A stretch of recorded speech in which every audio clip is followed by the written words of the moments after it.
Hello guys! So, yun, I've been into fashion. Well, I would say, nung nagsisimula ako, nung bata pa ako, ang tawag dito, yung fashion sa akin, yung talaga interest ko. Pero kasi nakikita ko mga music videos instead na fashion shows. So, para sa akin, siguro that time, wow, itong mga singers na to, parang they look so fashionable. But really, ang ano sa akin talaga doon is yung clothes and maybe even yung concept ng mga music videos. Kaya mahilig talaga ako sa music videos nung bata ako. And somehow, in a way, I will, parang siguro for once in my life, nag-aspire din talaga ako to be a model. Kasi, the younger, yung bata ko, nagkaka-seizures ako. So, alam nyo na guys, walang coordination, walang grace, walang poise. So, parang talagang, mukha akong tomboy, mag-ano. So, natural lang for me to admire the opposite. So, if I admire a woman who's really graceful, ganyan, or I admire a man na, niya yung sarili niya, dalan-dala niya, na with poise, with grace. I mean, even men should have poise, diba? Hindi naman lahat barumbado style. Yun. Cringe. But like my 21st birthday, I threw a big party and I shared it with my dad's 50th. And I got really dressed up. And the theme was like revolutionize yourself. So I was a woman. Turned 21. I feel like if you have that all together, your outfit and your makeup and your hair done, like you can pretend that you're a lady for a little bit. My mother, to me, is such a lady. She's always told me how to behave and how to act. And now she's actually writing a book on manners. Yeah, she's writing a children's book like on manners and how like children should behave. Ironic.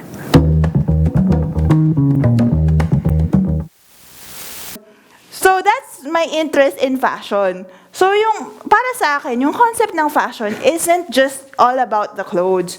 Parang it's more of the acting or yung somehow kung paano mo dadalhin yung sarili mo.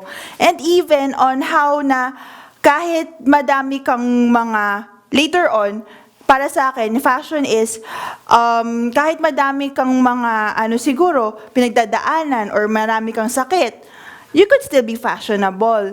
So, yun yung point na, kasi, medyo lumala na yung skin asthma ko, tapos nagkaroon ako ng knee injury, ayun, tapos mababa yung dugo ko. Ayun. So, yun yung mga sickness ko na, of course, 'di ba? For example, magfa-fashion show ako. Tapos gabi 'yun. Paano kung naano ako, inatake ko ng low blood, 'di ba? Or for example, skin asthma, kailangan kong mag-wear ng something na super showing of skin. Pero inaatake ako. That wouldn't be nice, 'di ba? And lastly, sa knee injuries ko, syempre, paano ako mag-mini skirt na may injured ako? Paano ako mag-high heels, 'di ba? Ganon.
were my, I would say, mga ano ko sa fashion that time. Mga trials, ganun. Na parang for me, I couldn't see, parang hindi ako pang mainstream, kumbaga. Kasi yes, you could see yung fast fashion and even yung sa mga catwalks, 'di ba? Parang napaka-social nila, it's all about glamour, ganyan. How about comfort? How about being yourself, 'di ba? How about lesser everything na parang beauty device na lang on the surface. So that's So that's when parang I decided or conceptualize yung Dianala. Yun. Dianala is supposed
So yung concept ko sa Janala is actually for health, especially sa mga may problems sa skin, just like me. So whether it be psoriasis, eczema, and other forms pa. So, I went into school na supposedly akala ko would help me conceptualize. Tapos ang course na tinitake up ko doon was fashion marketing.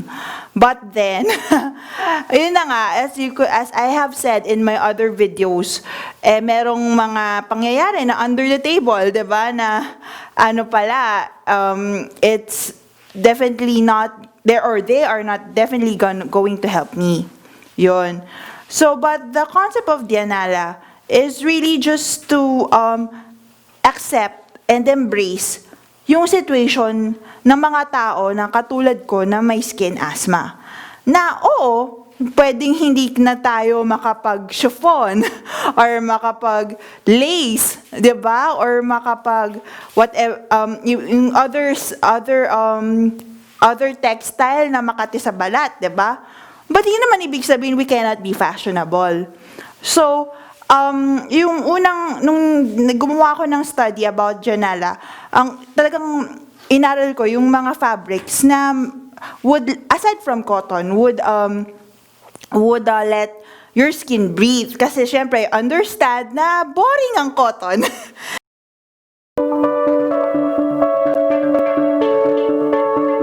Hi guys, I'm Kitty Spencer. I'm a model, philanthropist and a brand ambassador, and today I'm going to be taking you on a typical day in my life.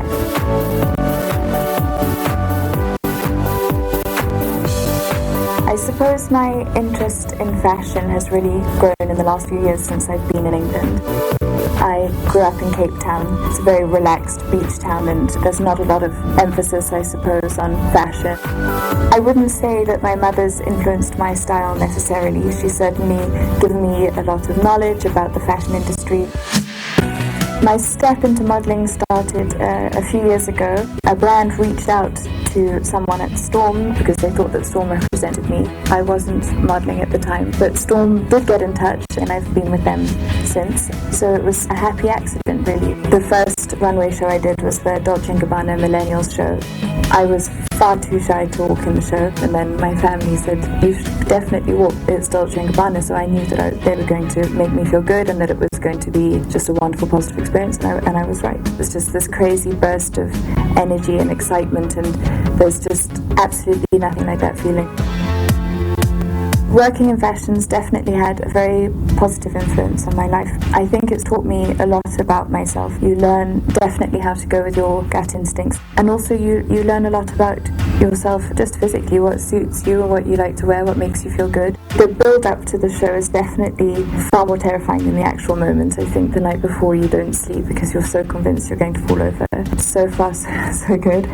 My style's definitely dependent on my mood, but usually I like a bit of colour. I like things to be feminine and tailored and classic. I've always loved Dolce & Gabbana. I love the way that they celebrate the female form, whatever that form is. I love the fact that their dresses accentuate the waist and they make you feel like a woman in the best possible way. We are at Dolce & Gabbana. I have 2 work trips next week, one to Rome and one for Milan Fashion Week. So we're here for a fitting to find some fun looks. This was the dress that I wore for a photo shoot in Mexico at the end of last year. It's just the most beautiful dress. This is the jumpsuit that I wore. It was a shoot in Milan. I just love these pieces because they sort of show what Dolce & Gabbana do best. It's the simple classic styles but with all the amazing detail. This is the brand new collection, so I think for Rome and for Fashion Week in Milan, these will be the pieces we try on. I love the skirt, the floral skirt with the white jumper that we found. That's going to be perfect for the shoot that I'm doing when I get to Rome. It's so pretty and feminine and an outfit I would have dreamed of wearing as a little girl.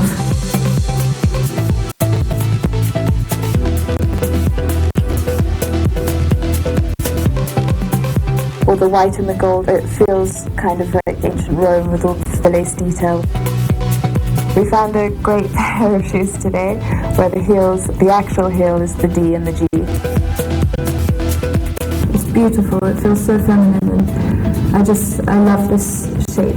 I'll definitely be taking it to Rome. I love the sleeves. They're works of art, these pieces, and so I'm very happy to wear them for as long as they'll let me, and it really is a dream. Here we are at Centrepoint on Dean Street in Soho. This is the birthplace of Centrepoint. I first became involved with Centrepoint about 4 years ago. We have a family history of being involved. My aunt was patron, my cousin's patron. Now I've been an ambassador for the past few years. They fight to tackle youth homelessness, helping people from the ages of 16 to 25. It's not just about putting a roof over somebody's head. It goes so much further than that, and it really helps these vulnerable people get back up on their feet. This year's their 50th anniversary, so they've got a lot of exciting projects on. I'm just so glad that as an ambassador that I can be involved, I can speak on their behalf, I can come to their events and do the sleep out, which is always one of their biggest fundraisers, and that's sleeping out usually on the banks of the Thames. So today when we go to Centrepoint, we'll get to spend some time with Orla Constant, who's the relationship director at Centrepoint, and she's been just a phenomenal force for Centrepoint in terms of fundraising and getting people involved and getting their message out there. The work that Centrepoint does is absolutely essential, and I've been so proud to have been involved for the past 4 years, and long may it last. I believe that everybody should feel a responsibility to get involved with the causes that matter to them. I'm incredibly fortunate to have a platform that anyone listens to, whether the platform's big or small. I think that I have even more of a responsibility to use that platform. It's reality, and it's good to be involved with something and to see things come full circle and to witness such a positive shift in people's lives. Diba? Especially if talagang fashionista ka and you play with textures and also with colors, diba, and angles. So importante na you have somehow a wide variety that wouldn't hurt your skin. Yun. And also another thing sa Janala, it's lifestyle. Kasi syempre, anhin mo yung mo sa balat mo, 'di ba? Kung hanggang organic makeup ka lang at saka damit na hindi nag-hurt sa skin mo, pero sa kapaligiran mo naman hindi ka malinis. So, yung Janala brand also upholds or yung mga technology ngayon na would parang would yung promote more on the cleanliness. Kasi beauty, sige, maganda yung makeup mo, diba? Ganda, pa yan, branded pa yan. Pero yung makeup brush mo naman, may bacteria pala. So how could you consider that beauty?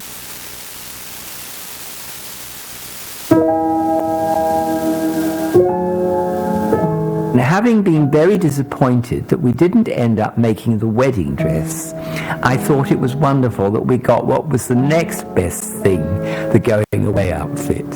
When Diana was choosing the outfit in our little studio, she noticed a sketch on the wall and she said, "Oh, I like the mood of that."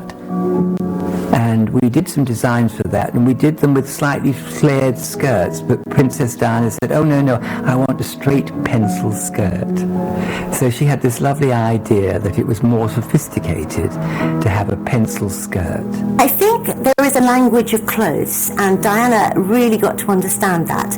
You can make a real statement and show what you're feeling at the time. And we had a certain handwriting, and sometimes it wasn't the handwriting she was looking for, she wanted something else. So she started to go to other designers. I've always believed with clothes that the most important thing is that when you see someone a woman in a dress, the reaction should be, "You look wonderful." It's not what a wonderful dress. The first thing is, you look wonderful.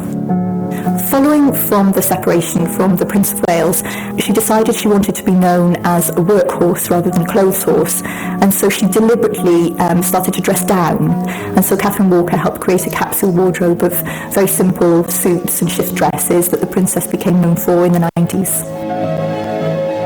The Princess of Wales' work throughout the 16 years that we knew her changed from being very much an ambassador for the UK to start with. Towards the end of her life, she had carved out a respected position on the world stage for her humanitarian work and working for various charities. She put the issue of landmines right at the top of the international agenda. It had previously been a security issue, and she made it a humanitarian issue. In 1997, when Diana visited the minefield in Wambo in Angola, Halo didn't at that time have its logo on any of its body armour. It didn't quite understand the significance of branding. And realising a lot of journalists would be coming, Paul Heslop, the programme manager in Angola, spent the evening before the visit cutting up a pillowcase and stenciling on in felt-tip pen the Halo logo. 20 years later, when we introduce ourselves to people for the first time, the first thing they say is, "Oh yes, the Diana picture, or the Diana body armour." She didn't have dinners with ambassadors. She didn't meet the president's wife. She met people in clinics who had lost limbs. Our work, when we were asked, was to provide designs that performed in different ways. We felt we were giving them the tools to do the job.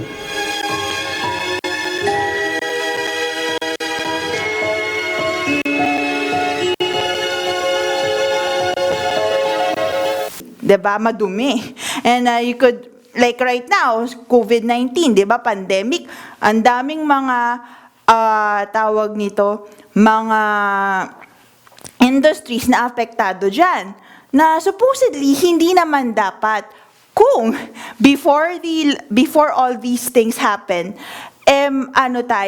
very much tayo sa hygiene. Kumbaga, natin siya, yung priority. Pero actually, mahirap ituro sa tao ang hygiene and cleanliness. Yun. So, that's why maybe yung aking concept of Janala fashion hindi nag-click. Pero ngayon, sige nga, pandemic na, lockdown, and it's in the air. Kailangan nyo maging conscious sa mga sarili nyo, sa ibang tao. Sige nga, tingnan nga natin kung hindi pa din.